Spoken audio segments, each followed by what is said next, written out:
Richard Kapuscinski, ça a été une de mes grandes découvertes de ces dernières années, avec la publication chez Flammarion du Négus dans les années 80. Il est journaliste, il était, parce qu'il est décédé il y a 2 ans, polonais, et c'est quelqu'un qui, au fond, a toujours eu une vraie philosophie sur la découverte de l'autre, des contrées qu'on ne connaît pas forcément. Il a beaucoup voyagé en Afrique, en Asie, dans les pays du Moyen-Orient. Et au fond, il nous montre très bien que cette quête et cette rencontre de l'autre lui apprend beaucoup de lui-même.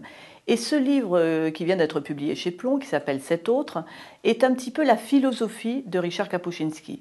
C'est-à-dire, au fond, il dit que le voyage, c'est vraiment une décision très grave. Pourquoi c'est une décision très grave, le voyage? C'est parce qu'on va à la rencontre de l'autre.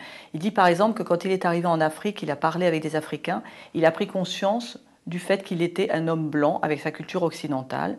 Et tous ces voyages l'amènent à une conclusion qui est au fond assez simple, mais quand on l'a dit comme ça, on comprend très très bien toute notre histoire.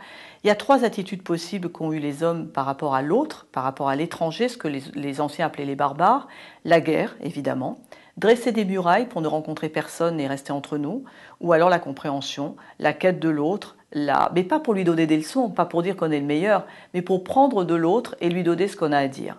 Par exemple, ils découvrent que les Africains sont très choqués par notre histoire. Ils disent, mais au fond, l'Holocauste, comment les hommes blancs peuvent être aussi méchants pour s'entretuer les uns les autres? Alors, évidemment, Kapuscinski parle avec eux en leur disant, mais vous avez des guerres tribales. Mais c'est normal, les guerres tribales pour eux. Donc, on découvre vraiment, au cœur du cœur, la différence avec l'autre et surtout ce que ça va nous dire de nous-mêmes. Donc, Kapuscinski, au fond, c'est, je pense, un des grands ethnologue de ces dernières années. Il est mort il y a 2 ans. Il a écrit des livres magnifiques. Et le livre qui vient d'être publié là, qui s'appelle Cet autre, est un peu la quintessence de tout ce qu'il a fait et de tout le sens de son travail.